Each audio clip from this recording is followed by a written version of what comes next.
Evan Mazza here for another episode of Mazza on Sports. Back yet again for another episode. It's great to be back here. Uh, Obviously, a lot to get into today between the World Baseball Classic Final, Maxx Crosby and his comments after the trade that did not go down in Baltimore. I'm going to give you guys some of my NFL free agency winners from at least so far in free agency. Obviously, free agency is not really over. But just the first, really now 2 weeks. I mean, tomorrow's gonna be Friday, so really through the first 2 weeks of NFL free agency, we need to talk about. I think, of course, some of the aftermath of the World Baseball Classic Final. We'll get into that. We'll also get into a bit of some of the trades that also made couple of recent AFC East trades that happened over the past couple of weeks. One with the Dolphins and the Broncos getting a big player, and one involving the New York Jets. And I didn't talk about that last week because I wanted to talk about it last show because I wanted to talk about it on Sunday and I wanted to talk about it today. But the Jets trade and trading for their quarterback, it's an old friend. It's an old friend of theirs that is now back with the Jets. But we'll begin obviously with the World Baseball Classic that happened a couple of days ago. We'll also talk about AEW Revolution. We're going to do that sometime next week. But I'll give you guys my quick thoughts about the pay-per-view. I thought the pay-per-view was a fun show. Some of the things, obviously, I think most of the matches I figured I figured they won their matches. They won. Obviously, Adam Page lost to MJF, which we probably all figured that was going to happen. Now the real question then becomes, how does Adam Page get back into the title picture? Because let's be honest, that's not going to last for long. But we'll talk about that pay-per-view when we get there. And I thought Dynamite was kind of a nothing show. I thought Raw on Monday was kind of a show. I did think the Punk and Roman segments were interesting. At the very least, the Punk and Roman segments that they're having leading up to WrestleMania have been very interesting. I thought Monday night's promo was still interesting, even though there was some things that would have changed. But again, we'll get fully into it next week, especially as we get closer to WrestleMania. But having said that, let's get to the World Baseball Classic Final. Team Venezuela defeated the United States 3-2. Defeated Team United States 3-2. And what we saw was exactly what we've seen with Team USA and the flaws that we've seen with them. It kind of came to fruition. You kind of saw exactly what the problems were with Team USA. You saw what they were lacking, what they were missing. We've seen it all tournament pretty much. And they were able to win. We saw it obviously with their only loss leading up to the final against Italy. But we did see it throughout the tournament, even the games they won, especially if you watch their win against Team Dominican Republic to get to the final. This was a team that was, as crazy it is to say, two-star heavy. There wasn't much balance with their lineup. There wasn't much balance with their lineup. It was very power heavy, rely on the home run, don't really get on base, just strike out a ton, but darn it, hit the home run when you have to have it, hit the home run when you need to, and you'll win the game no matter what, because their pitching was really good. Team USA had really good pitching, especially the bullpen, or at least that's what we all felt, because Mark DeRosa clearly didn't see that because some of his bullpen decisions were very questionable. And that's another thing we'll get into a little bit later, a little bit soon after this. Mark DeRosa should not be the manager. Okay, well, really, I'll sum it up like this. Mark DeRosa should never manage ever again. Mark DeRosa should never be a manager for any baseball team ever again, let alone Team USA. I know he's been looking to become a manager of a Major League Baseball team. He obviously interviewed with the Mets a few years ago before the Mets hired Carlos Mendoza, but he should never manage ever again for any team. This guy is just not ready to be a manager whatsoever. I don't care what his credentials are as an MLB Network guy. I don't care what they are. He should never be a manager ever again. The guy can't manage. But still what we saw on Team USA and what Team Venezuela showed and what made them better is that they hit with runners scoring position. They hit in the clutch. They got the big hit. They were set up the right way.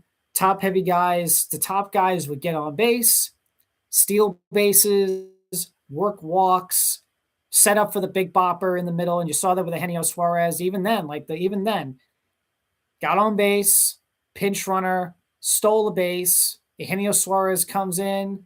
He gets the go-ahead base hit, and Team Venezuela wins the game. And that's what Team USA lacked in this game for the majority of it until Bryce Harper, who had really struggled throughout the entirety of this tournament, hit a game-tying 2-run homer in the bottom of the 8th. And that was really again the problem with Team USA is that they were just too power heavy, and you can't. And I get it, the sexiness of the home run, just get big sluggers and they'll handle it. I know that's what a lot of people, a lot of teams, and also these all-star teams obviously will do, but this is not MLB The Show franchise mode. This is not MVP baseball franchise mode where you can just click on and get all the superstar players you want. You need to actually balance out your team. You need to have a top of the order that gets on base. You need to have a middle of the order that drives them in. You need to have a bottom of the order that still finds ways to get on base, to at least sets up the top of the order.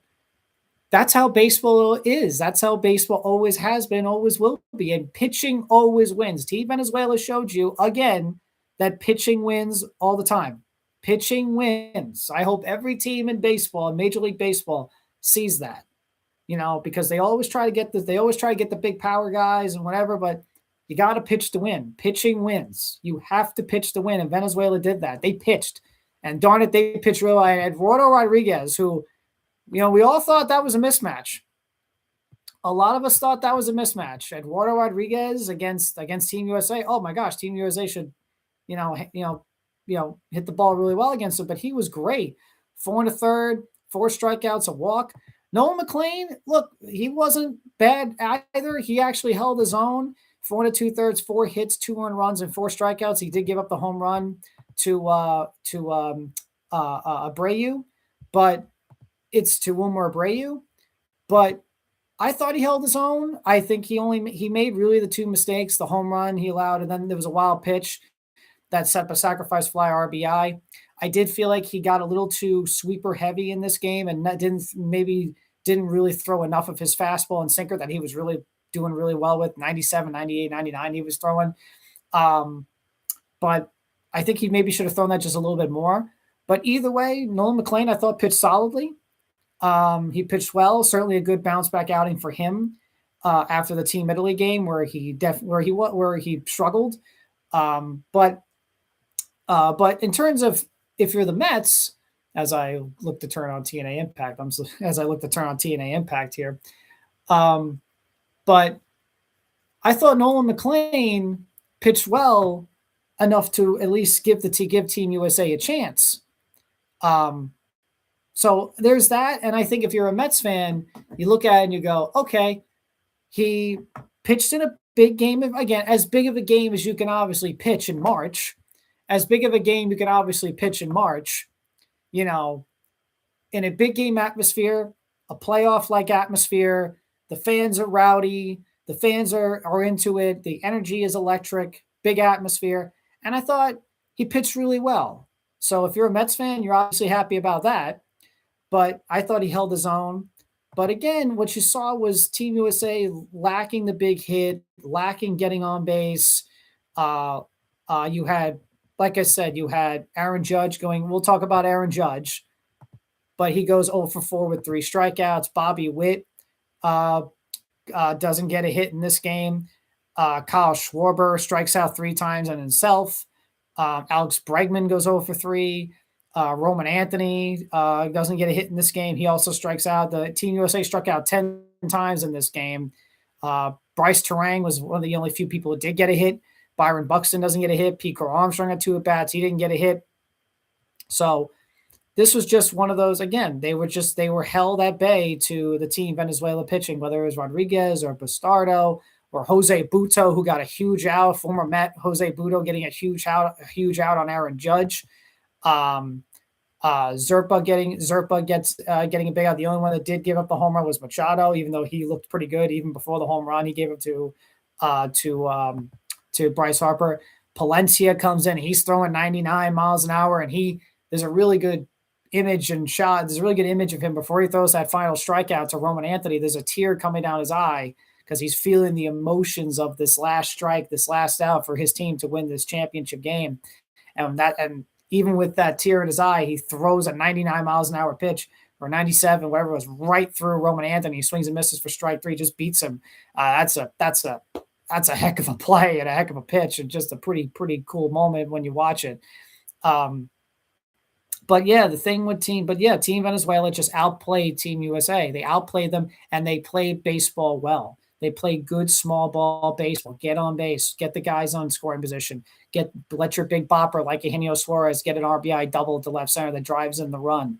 Team USA was trying once again to get the home run that will bail you out, get the home run that will win you the game. And look, we thought they did. And look, they were waiting for it the whole game, and Harper got the 2-run homer to tie, and it's like, oh, okay. But then when Venezuela comes back and they get the lead back, it's like, okay, but now you got to get one more run in, and they weren't able to get a single base runner in the bottom of the ninth inning, and Venezuela still wins the game, and Venezuela ends up winning. Venezuela wins the game. So I think, all in all, I think Team USA needs to. I think Team USA. Sorry about that. I think Team USA needs to evaluate, especially with the Olympics coming up, and in 2 years, and of course the World Baseball Classic coming up again next year, or excuse me, in 2029. I think you need to evaluate first who your manager should be, and like I said, it should not be Mark DeRosa. It should not be Mark DeRosa. And also how your team's going to handle. Of course, you're going to bring back guys like Aaron Judge and Schwarber, et cetera, and maybe even Bryce Harper if he's still playing. I'm sure he will, and Bobby Witt. But I think you need to balance out the lineup, balance out the team, balance out how you want the lineup to be.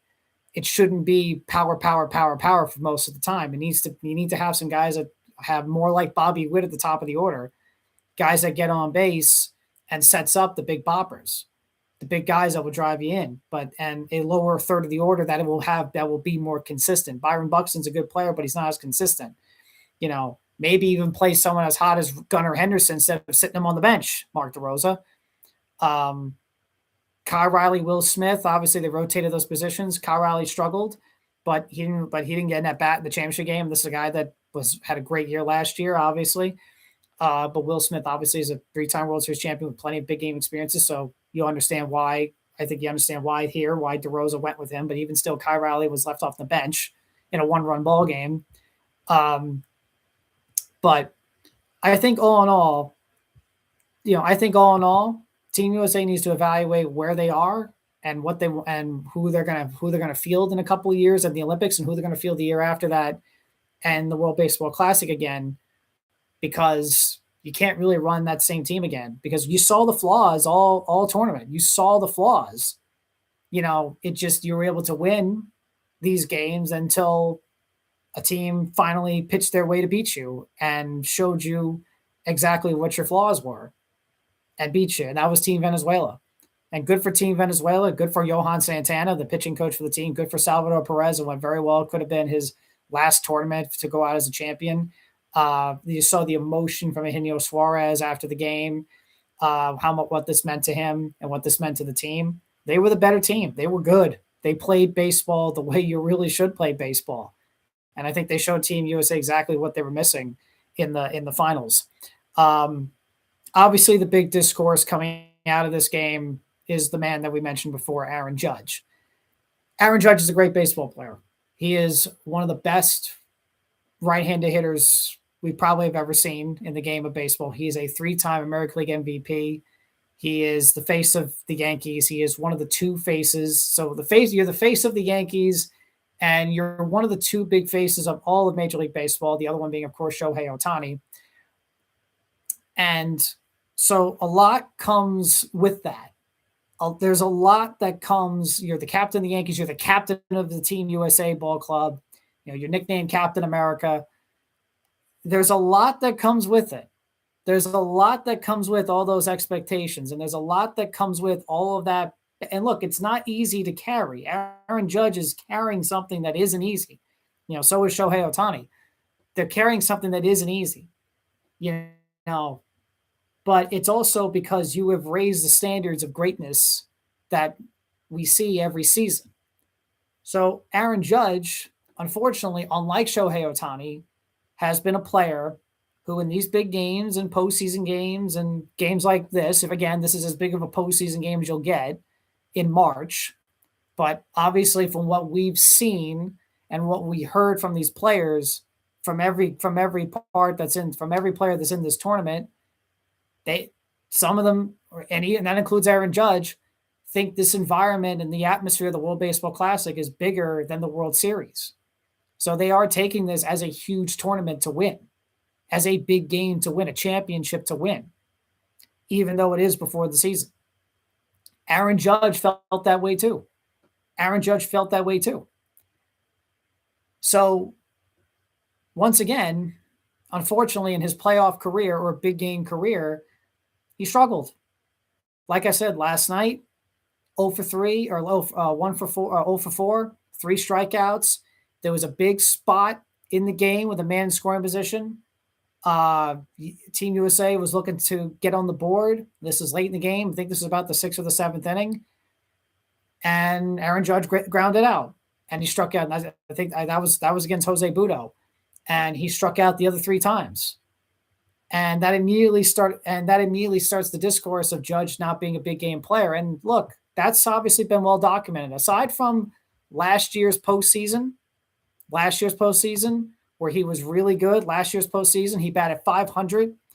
He had a home run, 7 RBIs, 4 walks, 13 doubles in last year's postseason, 13 hits, 2 doubles, a homer. I think 13 hits, 2 doubles, 5 runs scored, 7 RBIs and a home run, 4 walks.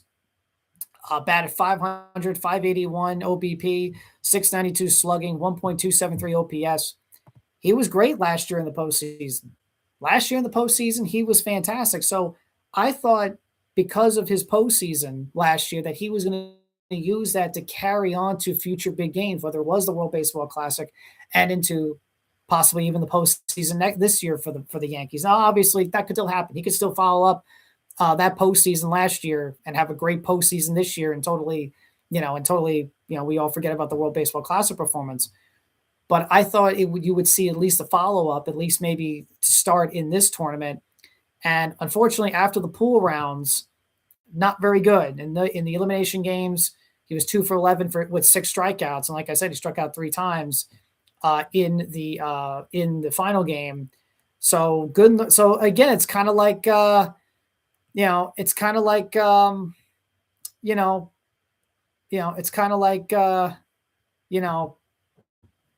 pool play is like the regular season, right? Pool plays like regular season. Then you get to the quarterfinals, semifinals, whatever finals, and that's your playoffs. And you saw him do well in the pool play, the regular season, so to speak, in the World Baseball Classic tournament.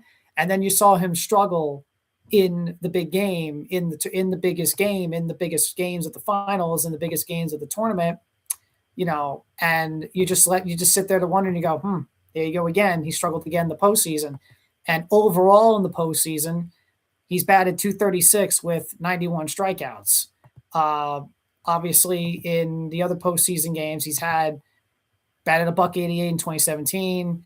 He batted .260. He batted a .133 in 2020. He batted a .139 in 2022, a .184 in 2024 when they got to the World Series. Some of the strikeout numbers, 27, 11, 10, 15, 20 strikeouts in 2024. So this, and like I said, his overall career batting average is .236. He has struck out 91 times in the postseason. So this is just a thing that he's going to have to get over. And I know that people, obviously, when he has a bad tournament finals and World Baseball Classic, a big game atmosphere like that, obviously everyone's in a rush to defend him and his greatness. And look, we're not denying I don't think anyone is denying his greatness. Aaron Judge is a great baseball player. The guy is fantastic, and you will take him on your team any single day. But there is a standard that comes with it. He's considered, when you're so great, you are held to a high standard, especially when you're wearing the Yankee pinstripes. Especially when there is a huge thing that comes with wearing the Yankee pinstripes and being a great baseball player, and especially when you're the face of the Yankees and you're looked at as the next face of the guy of the Yankees for the first time since Derek Jeter. And I'll comment just quickly about Derek Jeter. I saw his comments, Jeter, before the game, because he's on analyst for Fox Sports, before the game, talking about, and he said that the players who think that the World Baseball Classic is bigger than the World Series have obviously not played in the World Series. Those are Derek Jeter's words. Well, the problem with that is what Jeter's statements is that players who have played and who have won a World Series have all said that, including Aaron Judge, who of course 2 years ago played in the World Series. So, Jeter, you might want to actually read what these players are saying before you comment. Also, probably not the best thing to say, especially when you're literally there at the game to be an analyst for the game and to promote the game and such, to talk to the viewers who are watching it. So, but hey, I digress.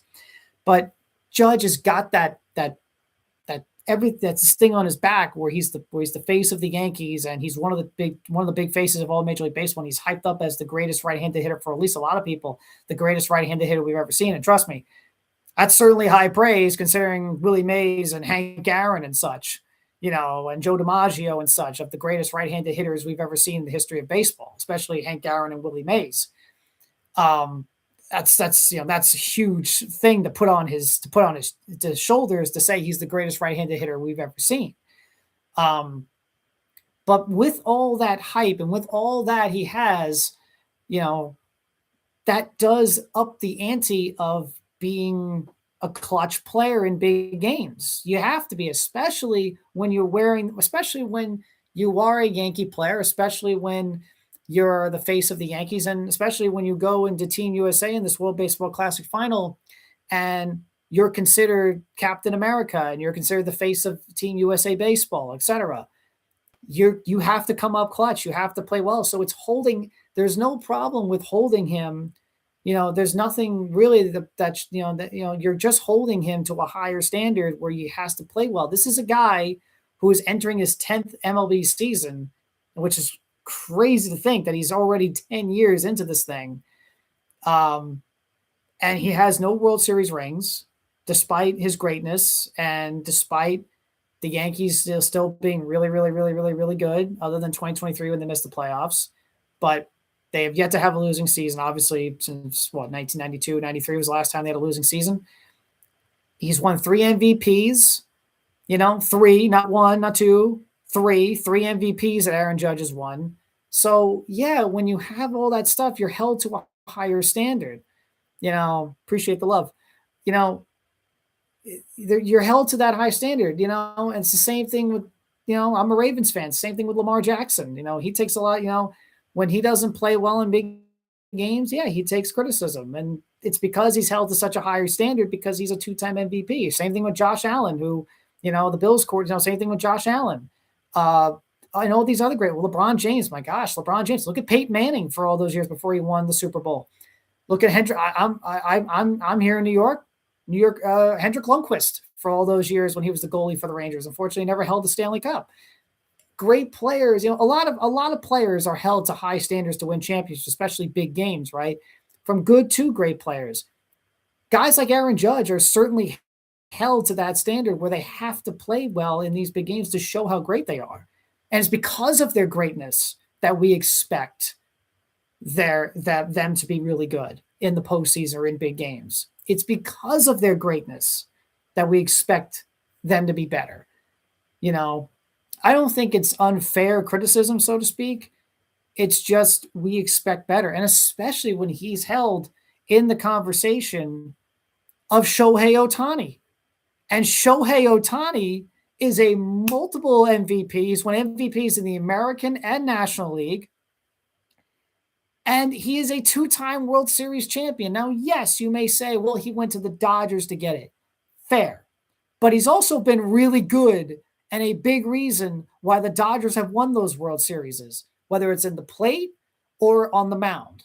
So yes, he did join a super team and did join a heck of a team like the Dodgers, but he has been a huge reason why they've won those World Series to begin with. So again, Judge just has to break the mold, and hopefully last year's postseason can be the gateway to him having better postseasons and will eventually have him get his World Series moment. Maybe it will. But obviously, the World Baseball Classic, obviously, was just not a good start for him. At least after the pool rounds, which you can consider that's their regular season. And unfortunately, in the big games, he struggled, especially in this finals. 0 for 4 with the 3 strikeouts and a ground out. He just has to play better in this department. We already know he's great. You're a 3-time MVP for a reason. He's probably going to have another fantastic season. If he stays healthy, he'll have another fantastic season this season, starting next Wednesday when the Yankees play the Giants. Ironically, the team that he almost signed with. Or I'm sorry, that was Arson Judge. But he'll have another fantastic season. I wouldn't be surprised if he won another MVP this year in the American League, which would be 4. He could retire tomorrow and head to the Hall of Fame, in Cooperstown literally the next day. But it's going to be about October for him. And it's also not only because he's a great player, but also because you wear the New York Yankee uniform. There's a standard itself when it comes to wearing the Yankee uniform. Don Mattingly was amazing for the Yankees, but he never won a championship.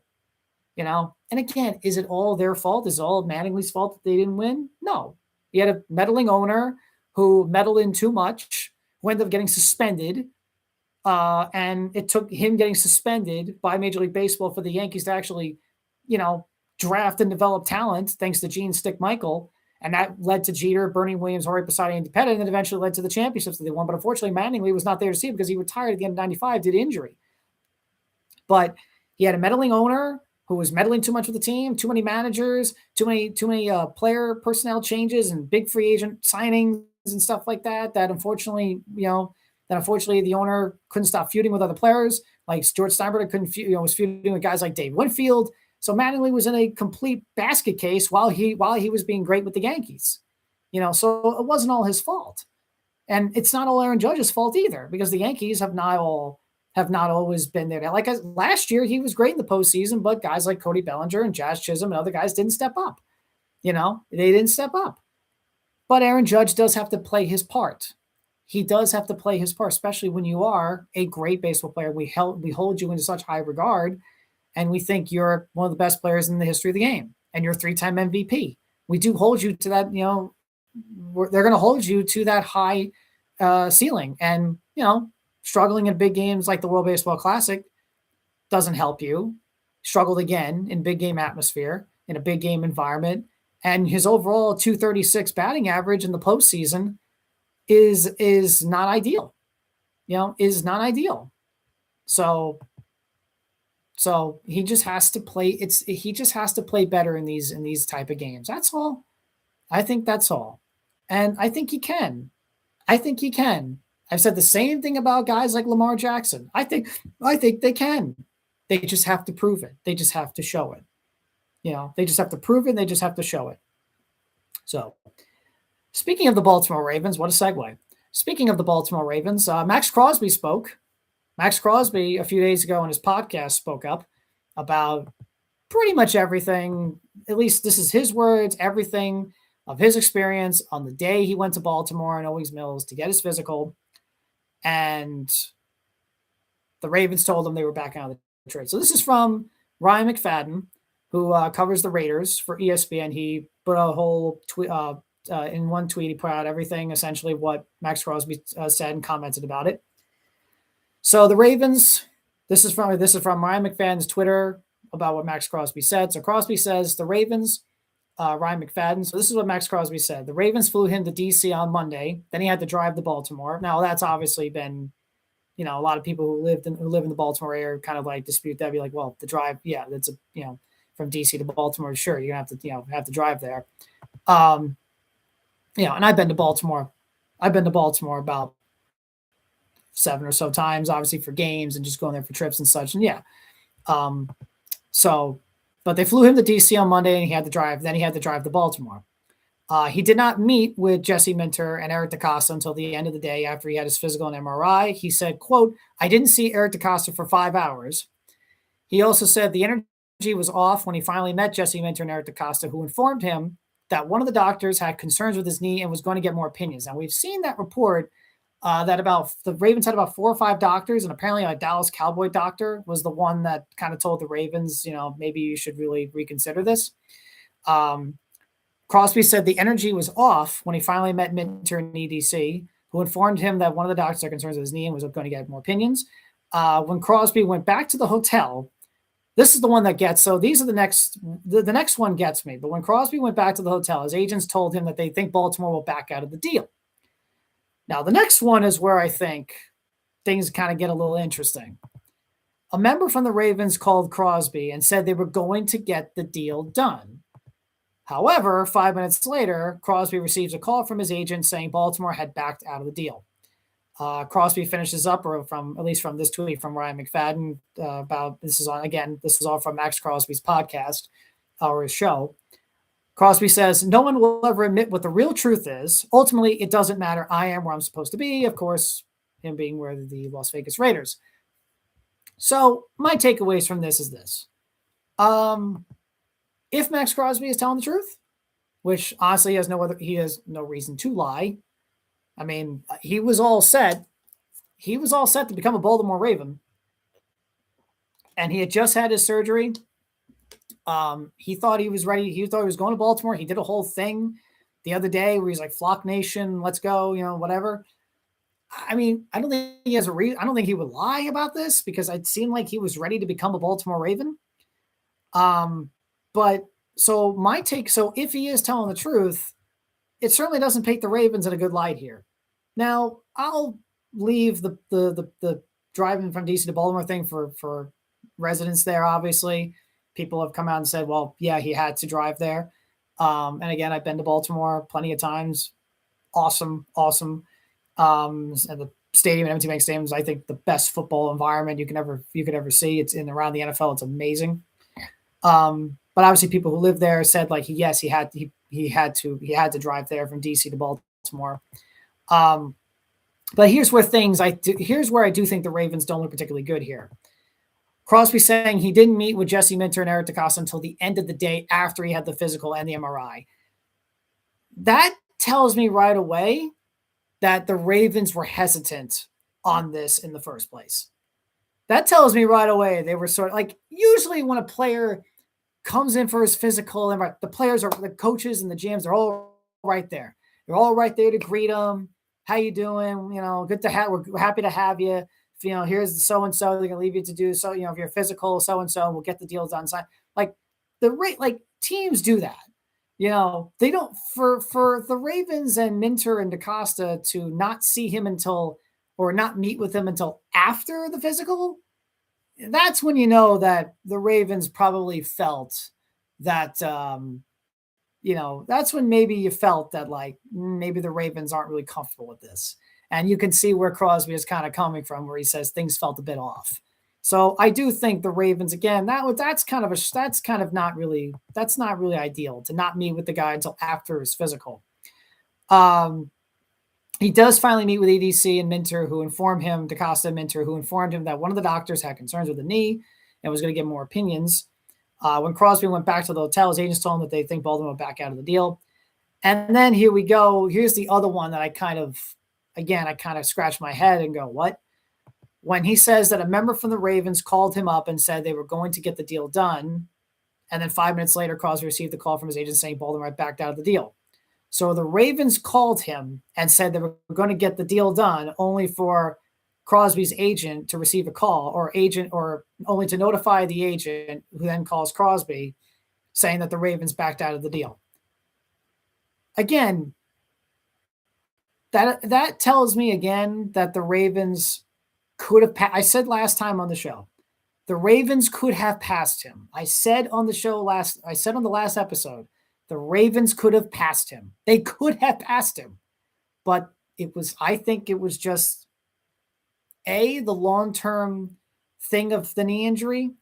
Like I said, I think Crosby could have played maybe 3. I think they were comfortable with him playing 3 years, but maybe not after. I also think it was the first-round picks. They were just not comfortable trading away those first-round picks for a player that maybe they thought by year 5 would start to, or year 4, year 5 with those knee surgeries or such, would start to kind of dwindle in production and dwindle in physicality. So who knows? I said in the last show, if they didn't trade two first-round picks for him, they maybe would have passed him. But because they traded first-round picks and because of the implication of the knee and that they weren't 100% comfortable with it, at least in the long-term run, the Ravens found a way out. Fair or not fair, I think that's what happened. And I also think, again, I'll reiterate, I don't think Eric DeCosta was ever comfortable making this trade. I think he was forced to make the trade from his owner because DeCosta's on the hot seat and he has to win this year or else he'll probably be fired just like Harbaugh was this past year. So he made it. He made a move that the Baltimore Ravens had never done ever in their history, trading 2 first-round picks for a player like Maxx Crosby. They had literally have never done that in their entire history, and they traded for 2 first-round picks for Maxx Crosby, and they did that. And I just think the Ravens were I think DeCosta was probably trying to find a way out from the beginning because he wasn't fully comfortable with it based off the knee surgery and based off trading 2 first-round picks for it. But informing him that they're going to get the deal done, yeah, I wouldn't have done it. Really, I don't think that's a good look there. But it also tells me that the Ravens could have definitely passed him, just like I said they would. I think they could have definitely passed him. So Crosby, I think, has a reason to be a bit upset here. And like I said, I don't think this situation makes the Ravens look good, especially if Crosby is saying the truth. And again, I don't think Crosby would lie. He was ready to become a Raven. But I'm sure the Ravens probably soon will have something to say about this and have something to say about what Crosby said. Because you have to. I mean, if what Crosby said is true, that doesn't exactly paint you in a good light. I expect the Ravens to make some sort of statement or comment about it pretty soon to the press or to maybe DeCosta says something or whoever, because obviously to have a player like that or any player, so to speak, have an experience like that, yeah, it's not exactly great. Especially the part where a member from the Ravens told Crosby that they were going to get the deal done. I think you really need to come out and comment about that. I think you really need to comment about that one, especially, and also the one where your head coach and GM didn't meet with him until hours later after he took the physical. So interesting. Another, like I said before, there's going to be a lot of things that come out about this. Maxx Crosby's comments was just the latest that came out about this. I think we're going to find out more in the days and months ahead. I'm sure the Ravens will have a response to this. I think they will. At least I think you have to respond to this. And I'm sure more reports and stories will come out about this at least for at least a while. So we'll see. But again, it's very interesting from what Crosby said about his experience. So speaking of NFL free agency, I mentioned last week that I wanted to talk about who I felt were the winners of free agency and who I felt, or at least not exactly winners, but who I felt did well in free agency, And ironically, I do think the Ravens did do okay in free agency. They didn't do great in free agency so far, at least so far in free agency for all the teams. But I think the Ravens have done okay. Obviously, the pivot to Trey Hendrickson was really big and really good. Again, he's not the player that Maxx Crosby is. He's more of a pure pass rusher, can't really stop the run as well as Crosby can. Not really the complete player as Crosby. The 4 years, $112 million was a pretty steep price. But I'm sure the Ravens, again, will do that and take the 2 first-round picks back. Because like I said, I think Eric DeCosta probably more than anything was going to get his first-round picks back because I don't think he was ever going to trade his 2 first-round picks unless his owner came in and said, I don't care about your draft picks. And I think that's what happened with the Crosby thing. I think Bichotti said, trade your draft picks. We need to win. So, but I think the Ravens still got a good deal with Henderson. I think there is an out for them after like year 2 or year 3. And obviously he's a guy who's 32, going to be 35 after year 3. And he's coming off core muscle hip surgery, so to speak. So he's also coming off a surgery. He's also coming off hip surgery and also coming off a year where he missed 10 games last year. So there is that bit of question there. But if he's anything like he's been his career, like the Bengals and the Saints, I think he can do well and surely give the Ravens a pass rush they've been missing for a while. I also thought them getting the safety from the Patriots to be their third safety was a good move. Jaylen Walker, I think that was a good move, and he could be. And again, the Ravens like their three safety looks, and it gives Kyle Hamilton more flexibility. Jalen Hawkins, excuse me. It gives Kyle Hamilton more flexibility on his defense. It gives Jesse Minter more to work with on the defense. So those have been their main. Obviously, they also signed John Simpson, but I'm kind of obviously, I still think they made a couple of depth signings in the offensive line. There's still a lot of work to be done in offensive line in terms of the middle. Obviously, of course, especially with Tyler Linderbaum departing for the Las Vegas Raiders. But again, I do like getting Henderson, and I do like getting Jaylen Walker. But I give them, again, maybe a B- or so. But again, there's still a lot of work to be done. They still could use a wide receiver. They still could use maybe another running back. They're obviously looking at tight ends. They signed a tight end for their third tight end, Jaylen Smith, to replace Charlie Kolar. They had David Njoku in for a visit yesterday. As far as I know, there's been no updates or anything like that since his visit. I think he'd be a good 2 tight end or so. He's very talented. He's always been very talented with the Cleveland Browns. Obviously, with Joe Flacco, he was great in 2023 with him. I'm sure Flacco put in a good word for him. I'm sure Flacco also put in a good word about the Ravens for Njoku. I think that'd be a solid move if the Ravens were to sign David Njoku. I've always been a fan of his, but I've always been a fan of his. I feel he's always been a good player. But we'll see. But there's still plenty of needs that the Ravens need to address in the offseason. So, but I do like the moves that they have made.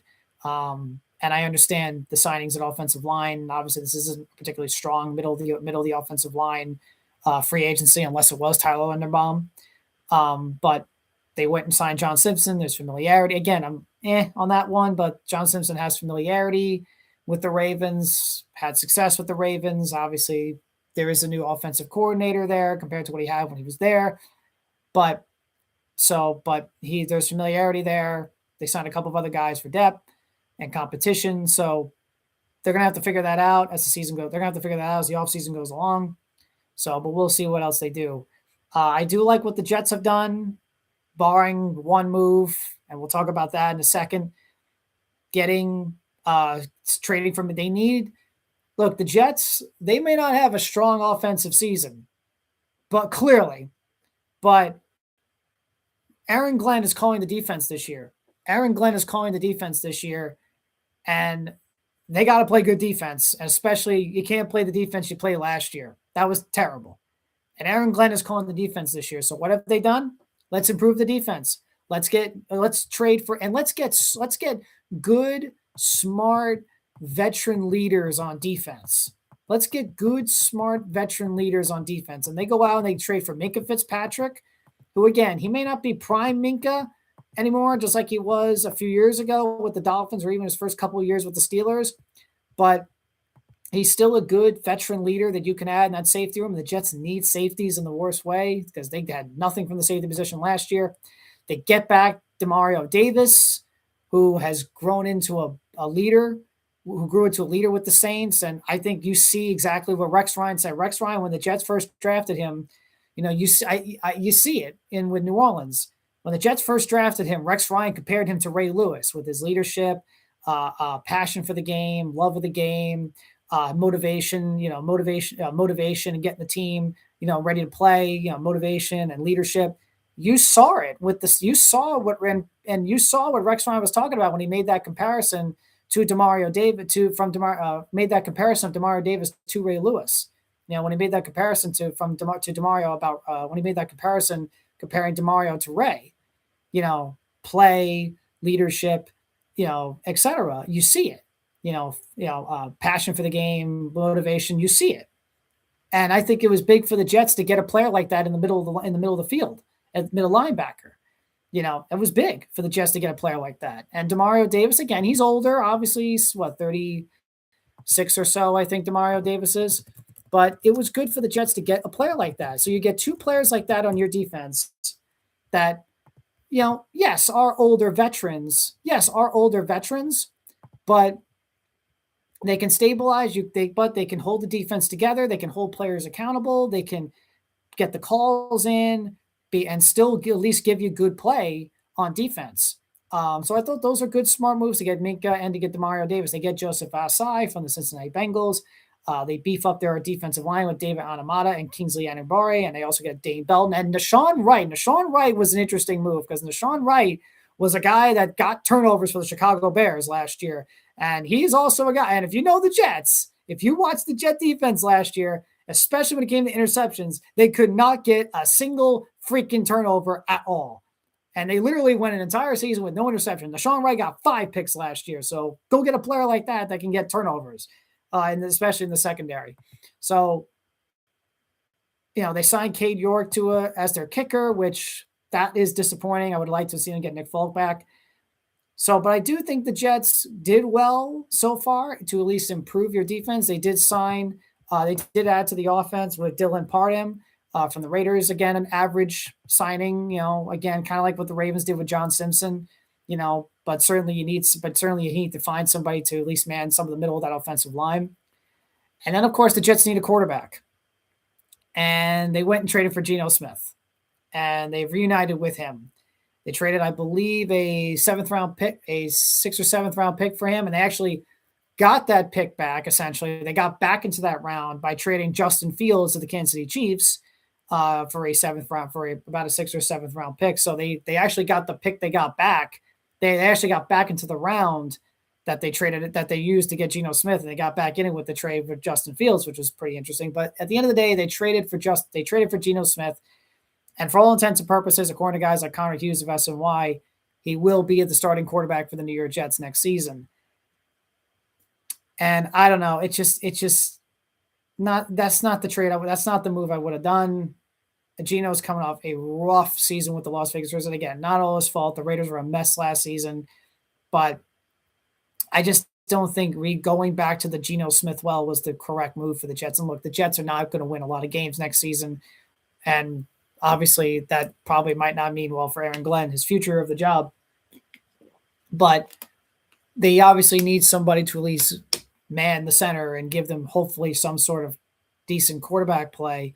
And you hope that Geno Smith, and at least his experience and all the years he's been seasoned, and obviously he did have some nice years with the Seattle Seahawks, you're hoping he can at least translate that to the Jets. But the bottom line is this: he's coming off a atrocious year for the Raiders last season. He has been mostly bad for the majority of his career. I don't know if Geno Smith is going to work out this time. I just don't know if he's going to work out, or at least surprise you. So, and I also think the Jets didn't have to trade a draft pick for him. They could have easily just sat back and waited in free agency. I know some say, well, if I think it was Rich Eisen. I heard Rich Eisen say it. Well, if they would have waited for the release, other teams would have signed him. You know what I say? Let them. This is Geno Smith we're talking about. Let them sign him, and you can find somebody else. If I was the Jets, I would have re-signed Tyrod Taylor. Apparently because he's a free agent. I think because he's a free agent. I would have re-signed Tyrod Taylor and let him start at quarterback for the season. I know Tyrod Taylor's battled injuries throughout the course of his career. I know Tyrod Taylor's battled injuries throughout the course of his career, but, he's also been bit with, being unlucky. But Tyrod Taylor did some good things with the Jets last season. I'm okay with him playing a full season because, like I said, the Jets probably not going anywhere next year right now, or at least anyway. So let him play the whole season, and you can draft a quarterback in the developmental, you can draft a prospect, a developmental quarterback in the 3rd or 4th rounds or whatever in the draft and do that. And then you try to draft your guy next year in the draft in a better quarterback class than it is now. That's what I would have done, but they decided to go back to Geno Smith. And again, not exactly the move I would have done, but Geno Smith is back with the New York Jets.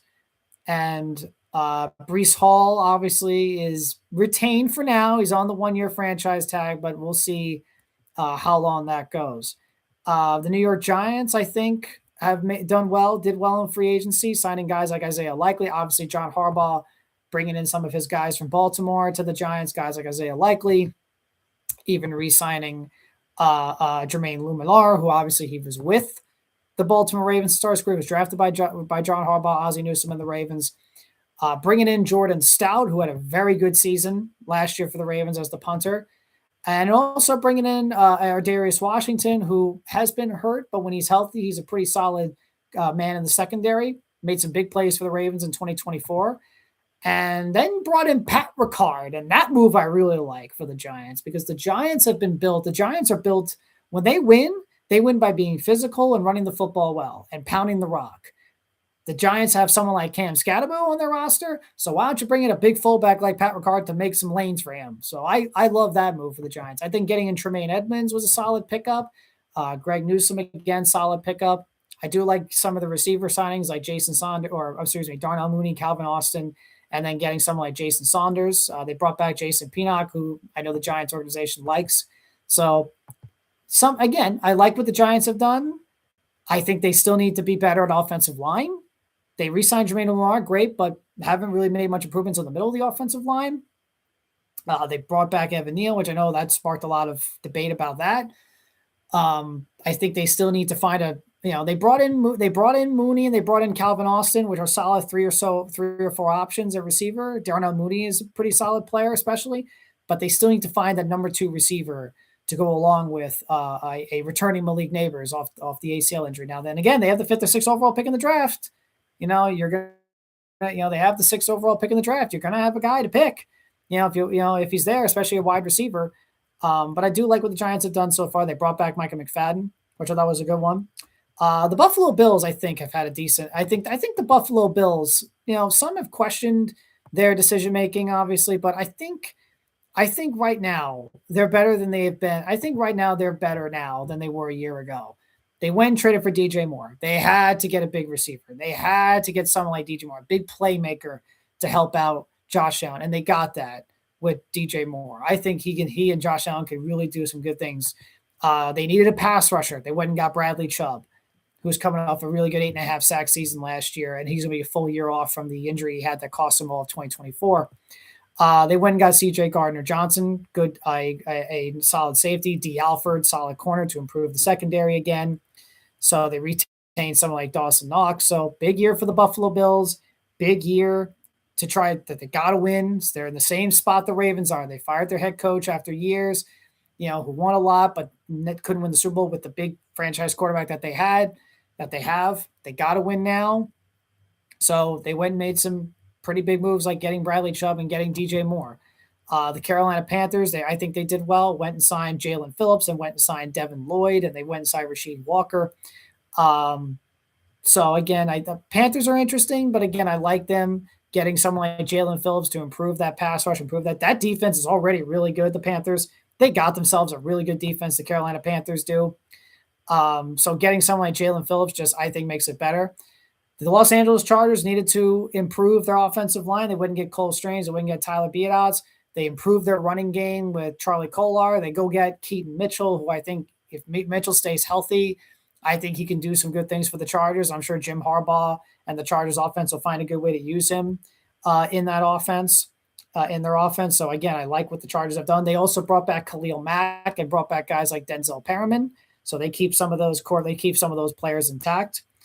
Seattle Seahawks, again, they haven't made any big moves. They haven't made any, big splash signs, which obviously won't happen when you're the defending Super Bowl champions. Obviously, you're really just working to try to retain some of those players. And also, I think, try to get an extension done with some players. I think they're going to look to get an extension done with Jackson Smith-Njigba. Wouldn't also be surprised if Sam Darnold got an extension done as well, since their values are high. They did lose Kobe Bryant. They did lose Kenneth Walker, who went to the Kansas City Chiefs. But so what do you do? Well, you try to retain some of your own. They retained Rashid Shaheed, who was a huge part of their championship run this past year. He was the best trade acquisition midseason last year, and he was so big not just at receiver, but mainly at kickoff and punt return. So many big plays he made. So the Seahawks said, we'll bring you back. Josh Joby, they brought him back. So bringing back even someone like Chris Stahl on special teams. So again, nothing Drake Thomas. So again, nothing sexy, nothing fancy, but just doing what you can to retain your players and keep some of that core together. And like I said, I think getting Rashid Shaheed back was a big plus for the defending Super Bowl champion Seattle Seahawks.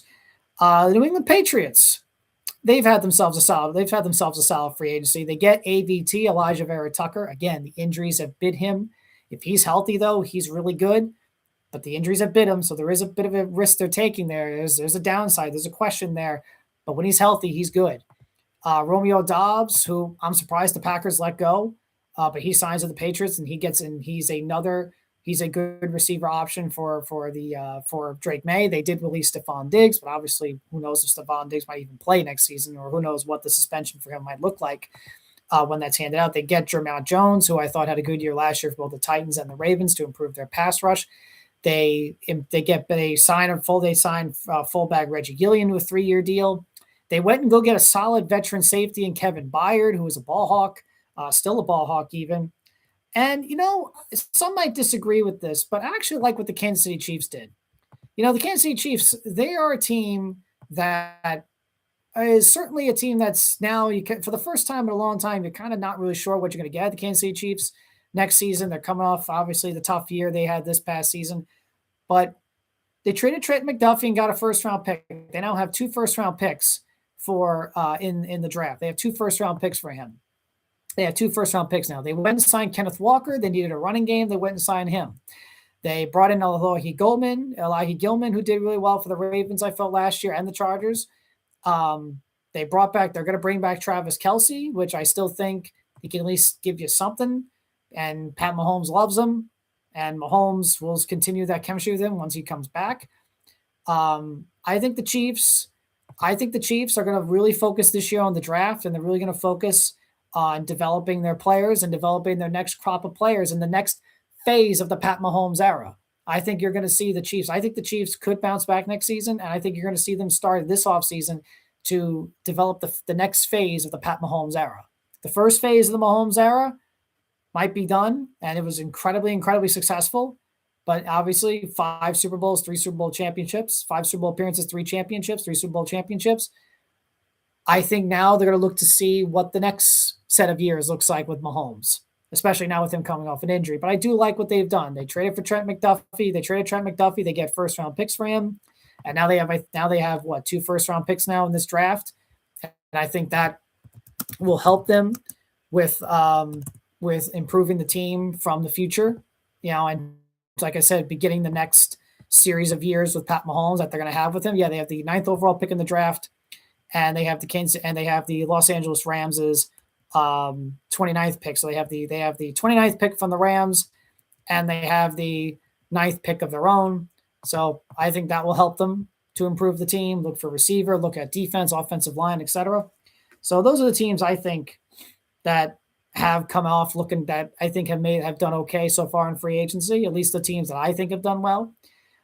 The Denver Broncos quickly made a big trade a couple of days ago. They get Jaylen Waddle for a 1st-round pick and a 3rd-round pick. The Miami Dolphins made out pretty well here in this trade here, because I like Jaylen Waddle. I don't think he's a 1st-round pick guy you trade for, but the Denver Broncos wanted to add more on offense. I felt they needed to add more on offense. Sean Payton felt like they needed to add a spark on offense and a speed guy that can take the top off the defense. And you have a quarterback, in his prime, entering year 3, hasn't been given a big contract yet. He's on that rookie deal. So let's make the big move now and try to get better at receiver and offense to score some points. So let's go trade a 1st-round pick and a 3rd-round pick for Jaylen Waddle. So the Broncos get a big name player. The Broncos get a big receiver like Jaylen Waddle, a big game-breaking guy who takes the top off the defense and does all those things. The Miami Dolphins, meanwhile, they continue their rebuild. They continue to try to rebuild the team. Now, obviously, it's interesting that they're interesting because if they did sign Malik Willis, but I do think Malik Willis is going to be a guy that's going to have to go through some tough seasons before really seeing true success because the Dolphins are completely rebuilding. But this is a good trade. If you could get a first-round pick for Jaylen Waddle, obviously it's like, okay, we now have 2 first-round picks now, and we get another third-round pick in there. So I actually think the Dolphins made out well here with this trade. And if the Broncos have success with their offense and they score points more and Jaylen Waddle does what we know he can do and help out Bo Nix in this offense, then that'll work out for the Broncos too. But I do like what the Miami Dolphins got in this trade. Lastly, before we close out the show, I'm watching TNA Impact right now. Before we close out the show, I wanted to talk about Howie Rose. Obviously, I'm a Mets fan. I have watched and listened to Howie Rose for my entire life as a Mets fan. Howie Rose announced his retirement today from the New York Mets broadcasting booth. This season will be his last calling games for the Mets, and then he'll retire. Quickly, I just wanted to say again, what an incredible career that he's had in broadcasting. What an incredible career he's had here in New York. He's not just a Mets broadcaster. He was a Rangers broadcaster, and he has the famous Mato call at night from the 1994 Stanley Cup Championship team. He called games for the New York Islanders. So the dude is a legend here in New York, in New York sports. But he grew up a Mets fan, loved the Mets, called games on television. I remember, for a lot of people, especially today, he's the guy you heard on the radio. He's the guy you hear on the radio every single spring, summer, and even fall. But for me, as a kid growing up, he was a guy I watched on TV. He was a guy who I first listened to on television because he was on TV for the old Fox Sports Net in New York here. If you remember that, you might start to have some gray in your hair and beard like I have, or like I'm starting to get. But I remember him calling the games on TV for the old Fox Sports Net in New York.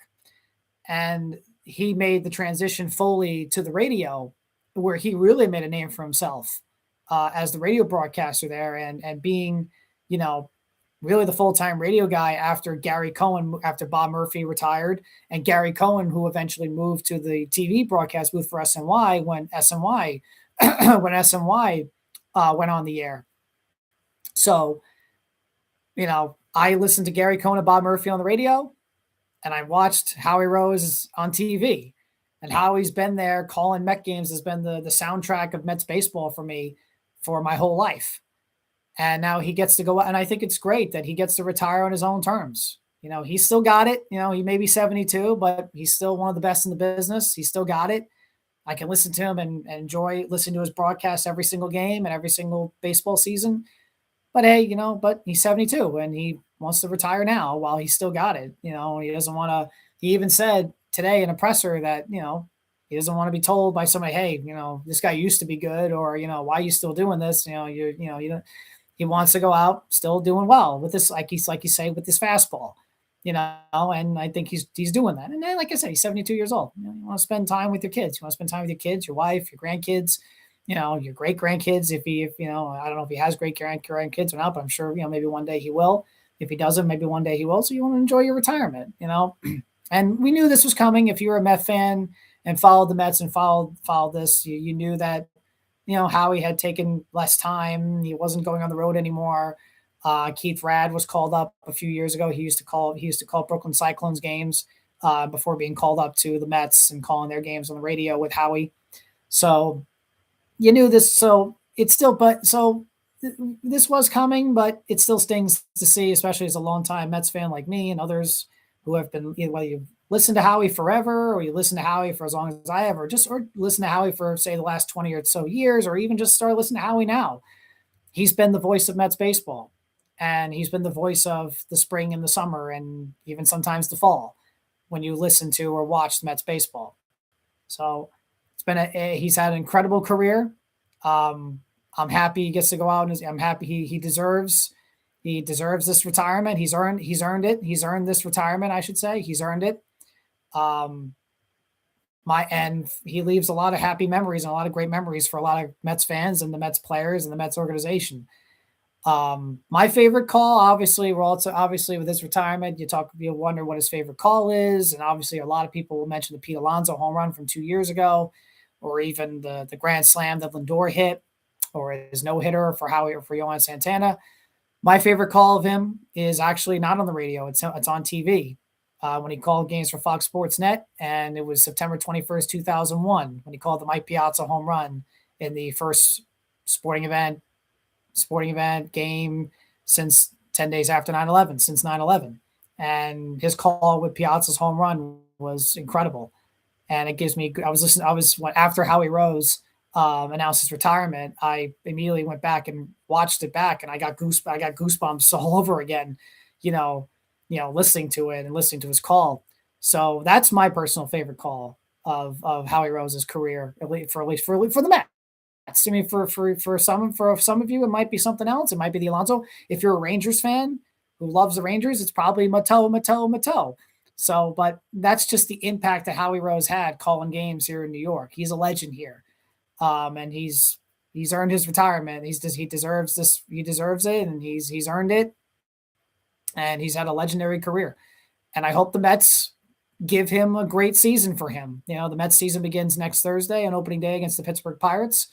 I hope the New York Mets give him a season that he can remember for a long, long time, because he certainly deserves a season like that in his final year as the broadcaster for the Mets. So I hope the Mets, give him that. That's the only thing you can hope. That's the only thing that's one of the things I hope for. So it's one of the things I hope for this season. Now with Howie Rose retiring, I hope the Mets give him a memorable season. Don't have a frustrating year and miss the playoffs and something, just give him something memorable, so hopefully the Mets give him that this season, because, be nice for him to see in his final season in the broadcast booth. Speaking of the Mets, a little quick thing. Francisco Alvarez left the game today in spring training. He left it early. Carlos Mendoza said after the game that his back started to get tight, and he departed the game as a precaution. He said, Mendoza said if this was a regular season game, he would have kept playing. He didn't want to push it. So I did notice that before I started the episode today. Want to see what Mendoza said first before I said something, before I commented about it and talked about it. But hopefully Francisco Alvarez is okay, and hopefully Alvarez's back is all right. Hopefully, this just was a precaution, because the Mets really need Francisco Alvarez, and he really needs to stay healthy. If he stays healthy, he could be really good for them. And he's definitely worked hard. He's definitely busts his ass off, excuse my language, to try to get better and to work hard. I think he dropped like 10 pounds this offseason, so he's trying to get better. He just needs to stay healthy. If he's healthy and on the field, I think he could be an impact player for the Mets. But if he's not, then obviously that's not ideal. But hopefully it was just a precaution, as Mendoza says, and he'll be back on the field pretty soon. But Mets spring training is obviously, there's only 2 more games left after today. 3. They have a split squad game tomorrow. 4. Sorry. They have 1 more game tomorrow on Friday. That's what I meant. And then they have 2 games on Saturday. Look at me, I'm doing the Jey Uso thing. They have 1 game on Friday tomorrow, 2 games on Saturday, a split squad, and then they have a game on Sunday to finish up the spring training before they head to the regular season. So keep an eye on that. We will be back for a show on Wednesday, next episode on Wednesday. We will preview right before the Yankees and Giants take the field for the first game of the 2026, first regular season MLB game of the 2026 season. I'll make my predictions for the entirety of the season, who I think is going to go to the World Series and who I think will win the World Series. And we'll also talk about other things going around. We'll also talk about other things and going on, at least for the week. And I'll also try to keep up with, and we'll also talk a little bit about wrestling. Like I said, talked a little bit today about AEW Revolution, the pay-per-view. Talked about the show yesterday and Dynamite and Raw on Monday. SmackDown we'll talk about next this week's SmackDown. We'll talk about next week. So we'll get into a little bit of wrestling, get into all around sports, and we'll also get into the big story, which is the MLB season.